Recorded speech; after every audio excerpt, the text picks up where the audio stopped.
It is April 23rd. I figured I would come out with a quick update here. We're in the middle of a little bit of a windstorm. It keeps trying to spit snow. It's about 10 degrees right now. It's not very fucking fun at all. This here is the 318 out of the Jeep.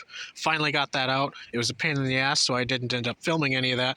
Pretty much we had to let the air out of the front tires to get just enough height out of the cherry picker here to get that up over the grill. Still had to pry it over a bit, but I guess it worked out. Right now I'm waiting on motor mounts, and I also need to find the proper oil pan to fit in an A-body. That is turning out to be a lot more difficult than I figured it would be, so this might be held up a little bit longer than expected. The tarp has blown off literally everything else in the yard besides that. Knock on wood, we haven't had any large trees come down yet, so that's neat. So you might be asking yourself what has changed with the Duster since last you saw it. Mostly the interior. So I had filmed a whole video getting this put back together, and during the editing process I realized it was boring as all holy fuck, so I decided to not post that, and I'm going to just do a quick little recap here. This front seat is out of the Charger. It's the original bench from that before we swapped over to buckets.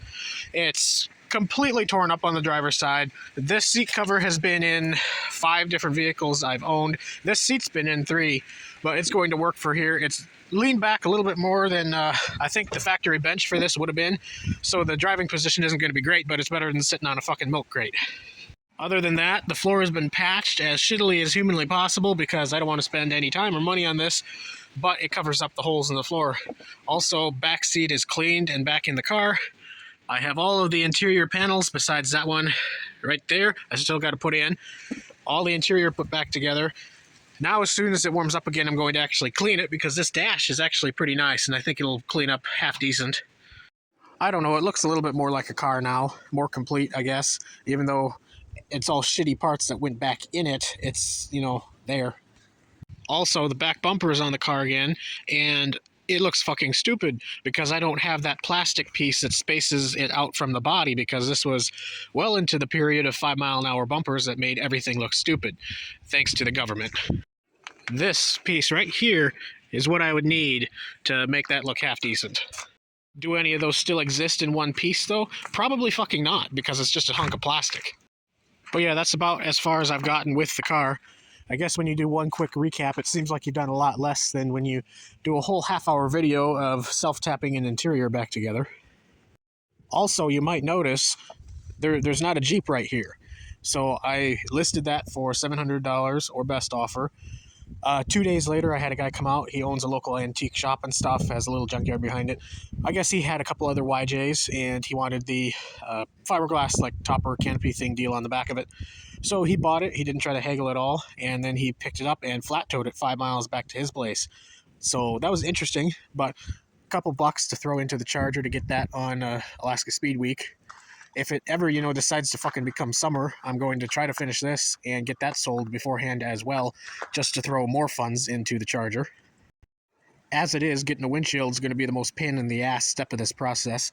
I'm probably going to need to put off putting carpet in the car for yet another year, just because that's not a necessary expense to pass tech inspection, but the windshield is. I also need to get a whole front-end rebuild kit for this, because driving it extended periods of time at 60 miles an hour or so, you have a shimmy, and it gets a little much hour after hour after hour. I think I just heard my neighbor's wind chimes fall to the ground. As you can see, we had a few days of 40-degree weather, and the driveway started thawing out pretty nice. Last year at this time, I was well into driving the Torino and Charger already, but my hill is still pretty much sheer ice, so it's going to still be a hot minute before I have freedom with anything cool. I finally bought a door handle for this side of the car because I got tired of crawling through and opening the door for people. So that's another thing that I can get around to as soon as the weather improves a bit. Also, I got bored and started chipping Bondo off the side of the Challenger here to see just how bad this crash damage was. They didn't fix it at all properly. There's actually a stress crack in the quarter right here. You can push this in and out. That's great for the glass. Part of why this looks so shitty is instead of focusing on just where the damage was, they put a thin skim layer of Bondo the entire way down this quarter panel. You don't need to do that.